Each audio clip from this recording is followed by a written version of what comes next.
A rhombus is a four-sided figure which all sides are congruent, but if you notice, the angles aren't necessarily. Now think of a rectangle. A rectangle has 90-degree angles in each one of its corners, but you'll notice that the sides aren't necessarily going to be congruent as well. The next triangle is an acute triangle. An acute triangle is one in which all angles are acute, meaning less than 90 degrees. The next triangle is a right triangle.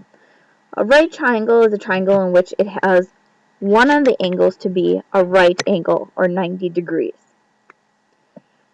A right triangle is also formed with two legs, which form the 90 degrees, and the longest side, which is called the hypotenuse. The hypotenuse will always be opposite the right angle. And finally, the last triangle is an obtuse triangle, in which one of the angles is obtuse, meaning greater than 90 degrees. Will a triangle ever have more than one obtuse angle? Well, we know that the sum of all the angles is 180 degrees. And if one is greater than 90, let's just say 91, the other two have to be added up to be 89. They'll never be past 90 degrees. So an obtuse triangle can have at most one obtuse angle. Let's look at the following proof. We know that GF is congruent to JG, and we know that F and G are trisecting points of the line segment EH. We also know that EFJ and HGJ are congruent.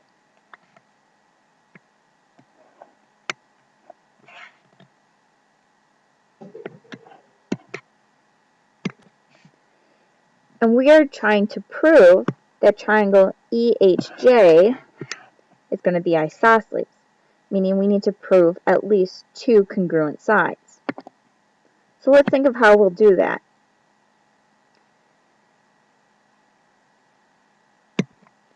First, we know that F and G are trisecting points of EH, which means that EF, FG, and GH will all be congruent. The reasoning is based on the definition of trisecting.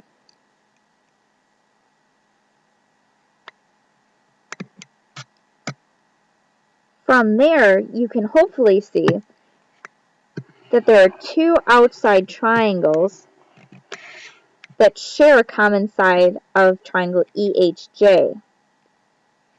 And we can say that those two triangles are congruent because we have two pairs of congruent sides and one inclusive angle.